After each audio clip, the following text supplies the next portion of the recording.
Assalamualaikum dear students, it's Anam Khalid, Head of Department of Chemistry from the Legend Institute of Management Sciences. You are all welcome to the online classes. Today our lecture number of Applied Chemistry is 15. Last lecture में हम लोगों ने washing soda या sodium carbonate को जो है वो ख़त्म किया था। अब हम जो नया स्टार्ट करने जा रहे हैं, एक नया इंडस्ट्री या नया प्लांट जो है वो है आपके पास सोडियम हाइड्रोक्साइड NaOH का। सोडियम हाइड्रोक्साइड को आम अल्फाज में कास्टिक सोडा भी कहते हैं। जिस तरीके से हमने काफ़ी सारी इंडस्ट्रीज़ पढ़ी हैं वैसे ही हम सोडियम हाइड्रोक्साइड को पढ़ेंगे।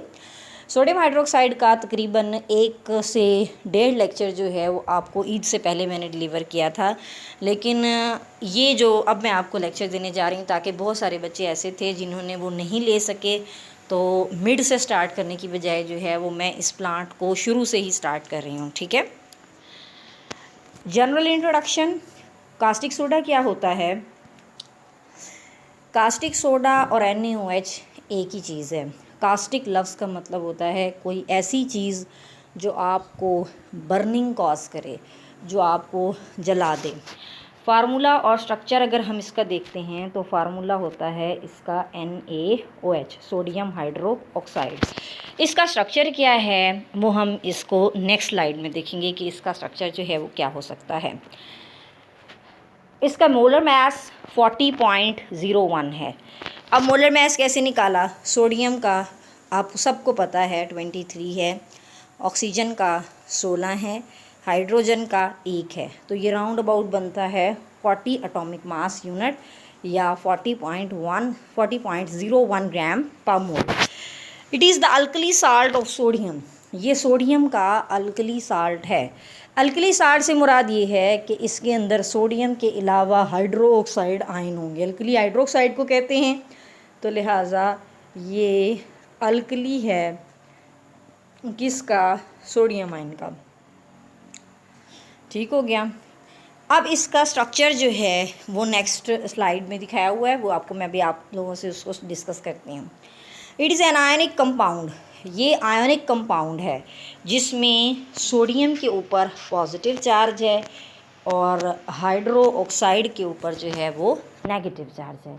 तो सोडियम हाइड्रोक्साइड क्या हो गया? सोडियम हाइड्रोक्साइड एक आयनिक कंपाउंड है जिसमें पॉजिटिव चार्ज है एक एटम पर और हाइड्रोक्साइड आयन पर क्या है? नेगेटिव चार्ज है। It is an ionic compound consisting of sodium cation. इसके अंदर क्या चीज़ मौजूद है? सोडियम केटाइन है Na पॉजिटिव और साथ में हाइड्रोक्साइड आयन है OH नेगेटिव। तो ये एक आयनिक कंपाउंड है जिसमें 2 आयन्स मौजूद होते हैं, एक सोडियम आयन और एक हाइड्रो ऑक्साइड आयन। नेक्स्ट में स्ट्रक्चर एंड फार्मूला को जो है वो डिस्कस किया हुआ है ब्रीफली उन्होंने। स्ट्रक्चर एंड फार्मूला क्या है इसका कि Na सोडियम पर कौन सा चार्ज है? पॉजिटिव। ठीक है। पहले हाइड्रोक्साइड आयन बनता है। हाइड्रोक्साइड आयन कैसे बनता है? जब ऑक्सीजन और हाइड्रोजन जो है वो बॉन्ड ऑलरेडी बॉन्ड उन्होंने बनाया होता है। ऑक्सीजन ने एक इलेक्ट्रॉन कहीं से गेन किया। जब ऑक्सीजन ने कहीं से गेन किया तो ऑक्सीजन के पास इलेक्ट्रॉन हो गए कितने? ऑक्सीजन के पास इलेक्ट्रॉन हो गए 8 होते हैं ना नॉर्मली, तो अब कितने हो गए? 9 इलेक्ट्रॉन हो गए।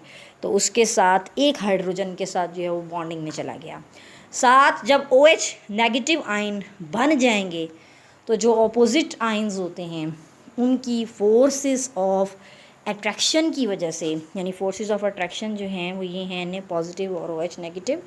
तो अपोजिट आयन्स जो अपोजिटली चार्ज्ड आयन्स होते हैं उनकी अट्रैक्शन की वजह से क्या होता है कि वो क्या हो जाते हैं? वो बॉन्ड बना लेते हैं। इसका स्ट्रक्चर ज़रा इधर थोड़ा सा देखें। हाइड्रोक्साइड आयन, ऑक्सीजन के पास आउटर मोस्ट शेल में 6 इलेक्ट्रॉन होते हैं। एक इलेक्ट्रॉन इसने कहीं से गेन किया, जो गेन किया उसके ऊपर मैंने लगा दिया नेगेटिव चार्ज। अब देखें हाइड्रोक्साइड आयन बना पड़ा है। ये हाइड्रोजन के पास कितने इलेक्ट्रॉन हैं? 1। हाइड्रोजन के पास 1 इलेक्ट्रॉन है, ऑक्सीजन के पास 6 इलेक्ट्रॉन हैं।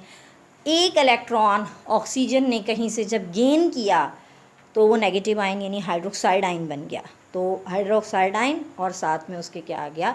Sodium ion.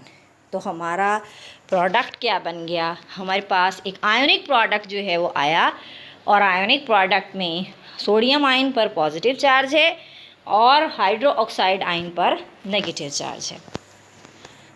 उसके बाद फ़िज़िकल प्रॉपर्टीज़ अगर हम देखते हैं तो फ़िज़िकल प्रॉपर्टीज़ इसकी क्या हैं। नंबर 1 पे pure sodium hydroxide is colourless.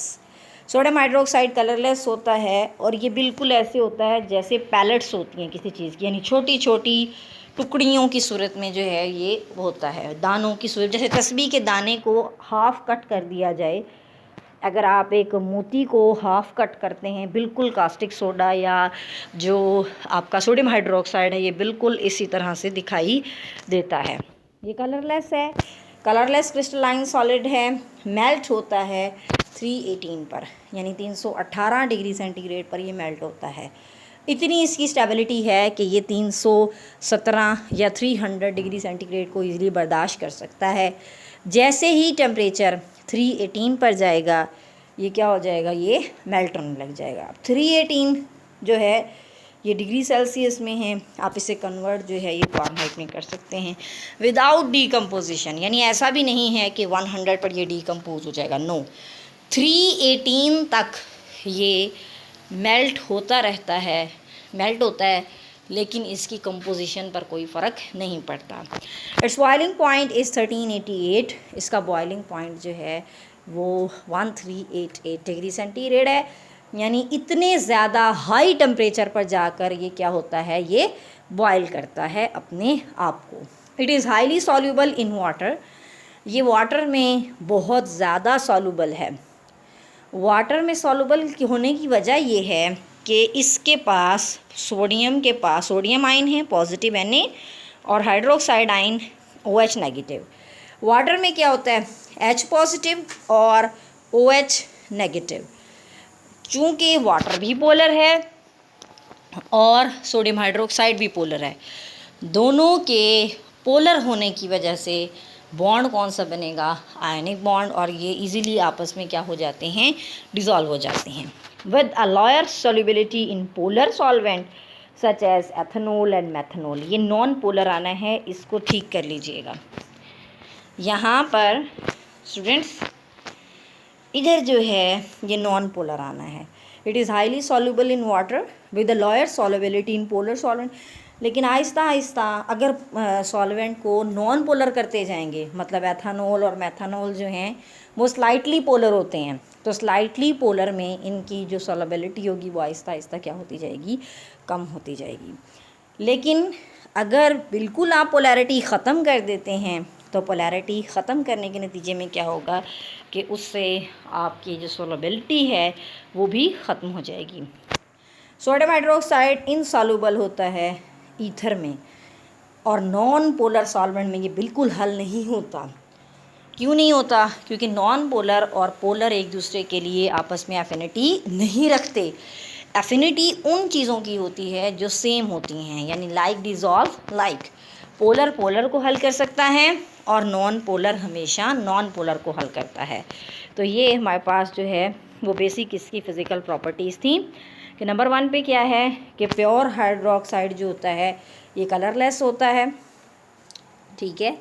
उसके बाद मेल्ट होता है 318 पर कंपोजिशन के बग़ैर। बॉइलिंग पॉइंट इसका 1388 डिग्री सेंटीग्रेड है। ये बहुत ज़्यादा सॉल्युबल होता है वाटर में, लेकिन इसकी पोलर सॉल्वेंट में सॉल्युबिलिटी आहिस्ता आहिस्ता कम होती है, जैसे एथेनॉल और मेथनॉल। सोडियम हाइड्रोक्साइड इनसॉल्युबल होता है ईथर में, और ये नॉन पोलर सॉल्वेंट्स में क्या होता है, ये सॉल्युबल नहीं होता।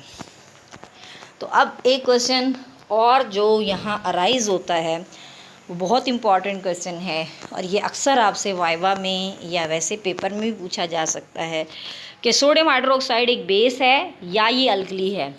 तो सबसे पहले तो आपको इन दोनों में डिफरेंस पता होना चाहिए कि अल्कली और बेस में फ़र्क क्या है। बेस सिंपल वो होती है जिसमें हाइड्रोक्साइड आयन हो या वो हाइड्रोक्साइड आयन को डोनेट करे, या लीवस के मुताबिक बेस वो है जिसके पास इलेक्ट्रॉन का पेयर जो है अनशेयर्ड पेयर वो डोनेट करने की सलाहियत हो। लेकिन अल्कली वो होती है अल्कली वो बेस होती है जो वाटर में डिज़ोल्व हो सके। तो हम ये कह सकते हैं कि जितनी भी अल्कली हैं वो बेस हैं, लेकिन जितनी भी बेस हैं वो अल्कली नहीं हैं, क्योंकि बेस क्या है, जिसमें हाइड्रोक्साइड आयन है, या जो डिज़ोल्व होने पर आपको क्या प्रोवाइड करे, हाइड्रोक्साइड आयन प्रोवाइड करे। लेकिन बाज़ औक़ात ऐसा होता है कि NaOH को ही ले लेते हैं, OH नेगेटिव आपको प्रोवाइड करता है, ये बेस है, लेकिन अगर ये पानी में डिज़ोल्व नहीं होता तो फिर ये कभी भी अल्कली नहीं बन सकता। अल्कली से मुराद वो बेस है जो पानी में हल हो जाए। तो ये स्टूडेंट्स, अब आपको काफ़ी हद तक क्लियर हो गया होगा कि अल्कली और बेस में क्या फ़र्क है।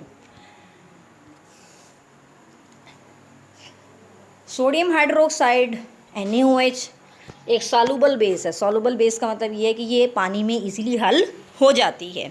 Also known as an alkali. Alkali just एक सॉल्युबल बेस होती है that can dissociate into the water, जो वाटर के अंदर जाकर डिसोसिएट होने की सलाहियत रखे, उसको हम क्या कहते हैं कि वो बेस क्या है, अल्कली है। सिंपली अगर हम इधर देखें NaOH पे, सोडियम हाइड्रोक्साइड पे, सोडियम पर पॉजिटिव चार्ज है और हाइड्रोक्साइड आयन पर नेगेटिव चार्ज है। तो जब ये वाटर में जाता है, वाटर के अंदर क्या होता है, H पॉजिटिव और OH नेगेटिव। तो वाटर के साथ ये वाटर को डिसोसिएट कर देता है। क्यों? क्योंकि पोलर के लिए एफिनिटी रखता है। तो ये क्वेश्चन आप सबको क्लियर हो गया कि सोडियम हाइड्रोक्साइड एक बेस है या ये अल्कली है। नेक्स्ट स्लाइड देखें। नेक्स्ट स्लाइड क्या है, वाई इट इज़ नेम्ड सो। ऐसा क्यों है कि आपको ये जो सोडियम हाइड्रोक्साइड जो होता है, हम उसको ये नाम क्यों देते हैं, हम उसे कॉस्टिक सोडा क्यों कहते हैं। ये क्वेश्चन भी बहुत इम्पॉर्टेंट है पेपर के पॉइंट ऑफ व्यू से कि why sodium hydroxide is named so, उसको ये नाम कास्टिक सोडा का क्यों दिया गया है। तो इसका आंसर देखें, सोडियम हाइड्रोक्साइड अल्कली है। अभी ये बात प्रूफ हो गई कि सोडियम हाइड्रोक्साइड क्या है, एक अल्कली है, which is also known as caustic soda, जिसको कास्टिक सोडा भी कहते हैं।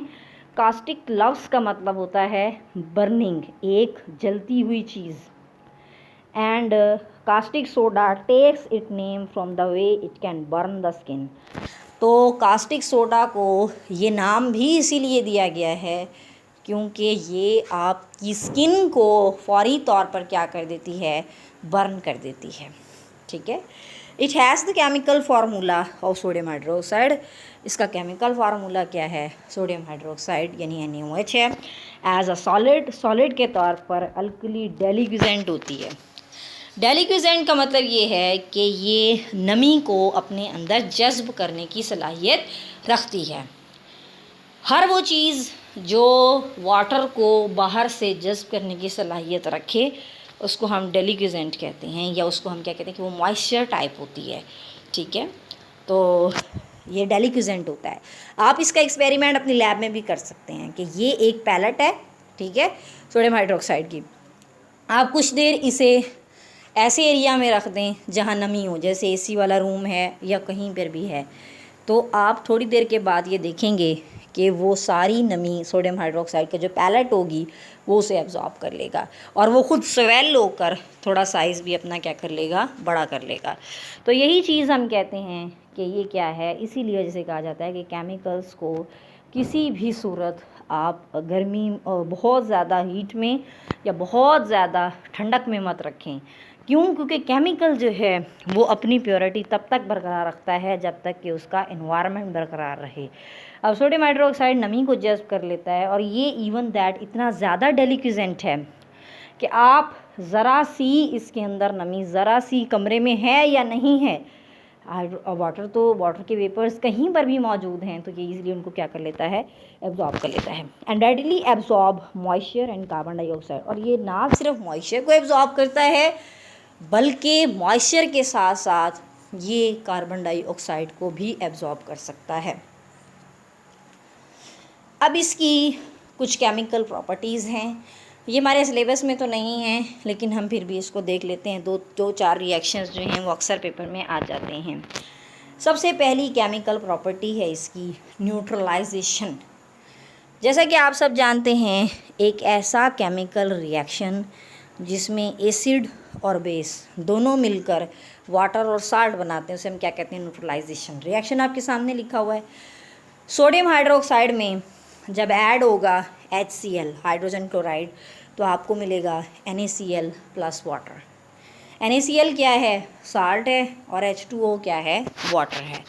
तो यहाँ देखिए NaOH में हाइड्रोक्साइड आयन जो है वो बेस बन रहा था, और HCl जो है वो पॉजिटिव आयन हाइड्रोजन वाला था।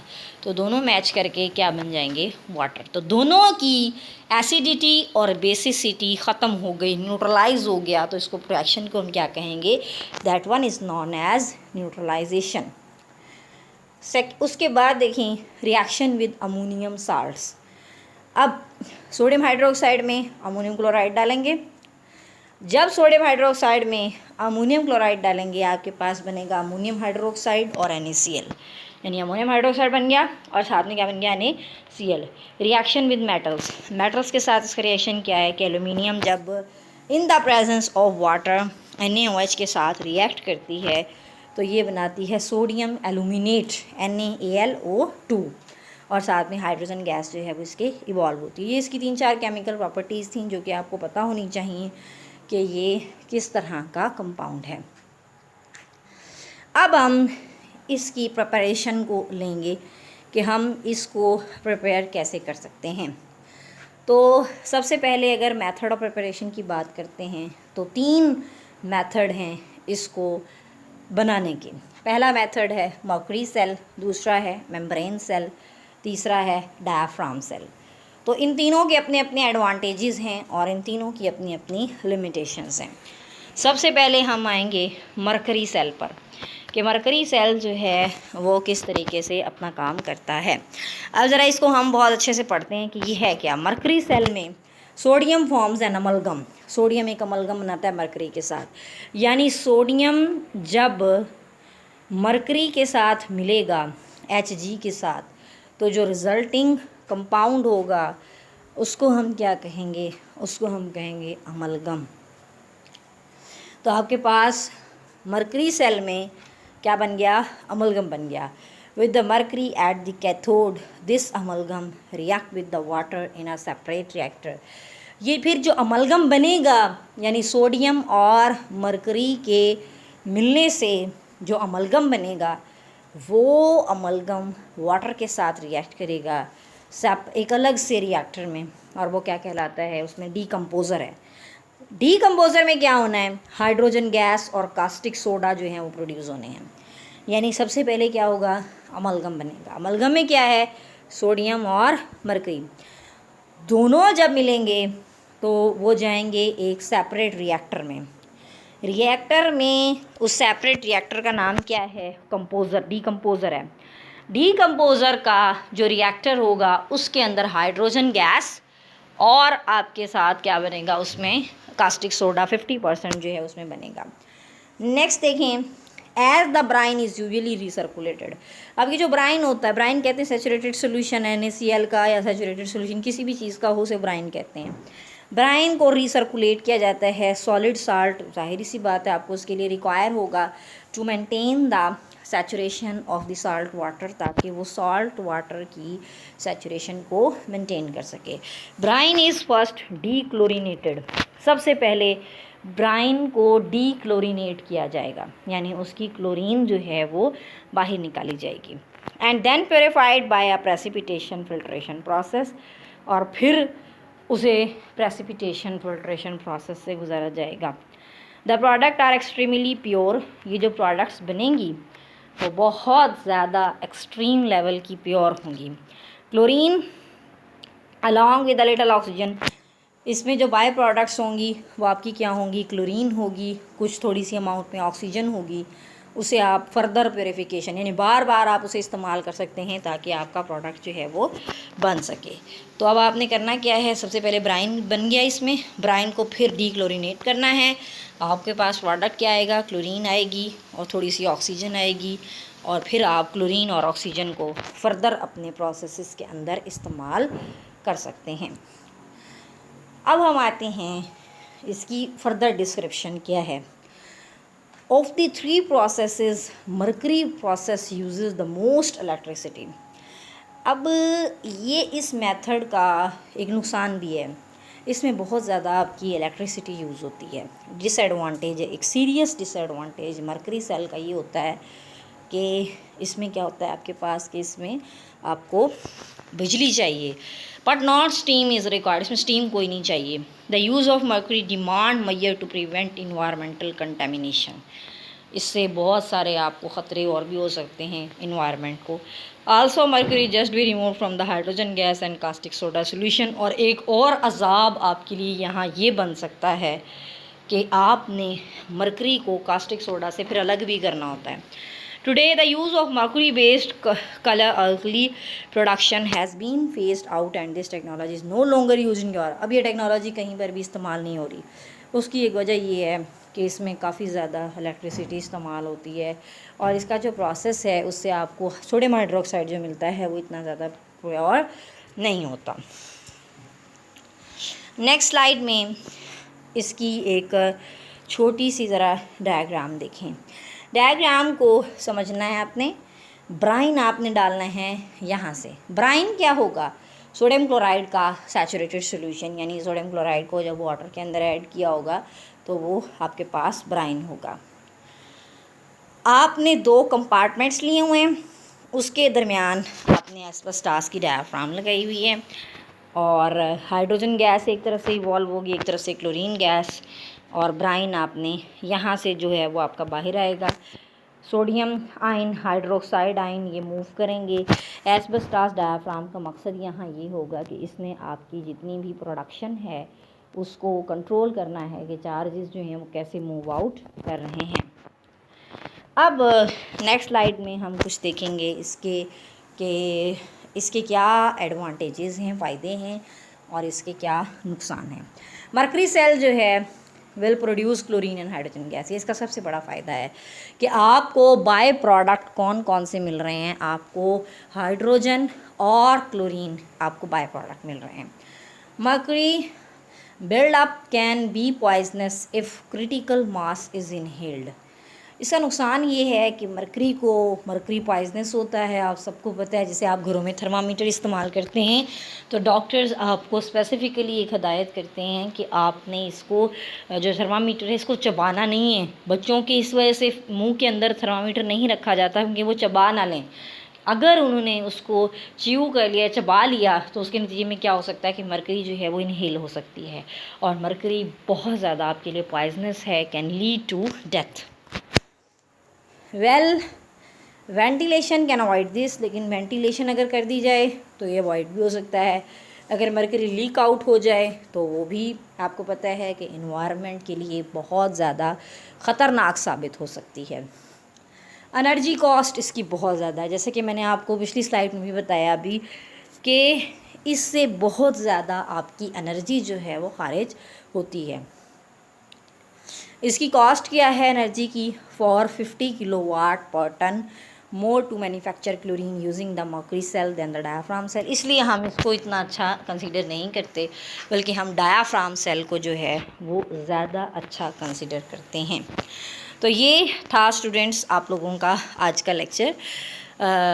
नेक्स्ट में हम पढ़ेंगे डायाफ्राम सेल और जो अगला सेल है वो, ठीक है। तो आपने इसको बहुत अच्छे से जो है वो सुनना है, देखना है, समझना है और फिर आपने इसको डिस्कशन क्लास में डिस्कस करना है। एक बात आपको मैंने ये बतानी थी कि अब आपने मैंने 2 असाइनमेंट्स आई थिंक आपको एनालिटिकल केमिस्ट्री की दी हुई हैं। पहले एक फिशबॉन वाली है और एक अगली असाइनमेंट है वो थी कंट्रोल चार्ट की। दोनों आपने बनाए हैं, ठीक है। ये असाइनमेंट्स जब आपको यूनिवर्सिटी फ़िज़िकली बुलाया जाएगा कुछ दिनों तक, तो मैंने बेटे आप लोगों से वो असाइनमेंट्स भी कलेक्ट करनी हैं। ये मत कहिएगा कि मैम हमें पहले पता नहीं था। इस वजह से आपको मैं बाकायदा लेक्चर के एंड पर जो है वो प्रॉपरली अनाउंस कर रही हूँ कि आप लोगों ने मुझे वो असाइनमेंट ज़रूर प्रोवाइड करनी है, ठीक है, ताकि मैं अपने तौर पर भी देख सकूँ कि आप लोगों को क्या आता है, ठीक है ना। और एक टेस्ट भी इस हफ़्ते में मुतवक्के है सोडियम कार्बोनेट का जो है वॉशिंग सोडा वो ख़त्म हो गया है, उसका शायद मैं आप लोगों से इस वीक में टेस्ट भी ले लूँ। अगर मैंने आप लोगों से उसका टेस्ट लेना हुआ तो मैं आप लोगों को डेट उसकी अनाउंस प्रॉपर ग्रुप्स में कर दूँगी। Thank you so much students, अपना बहुत ख्याल रखिएगा। अल्लाह हाफ़िज़।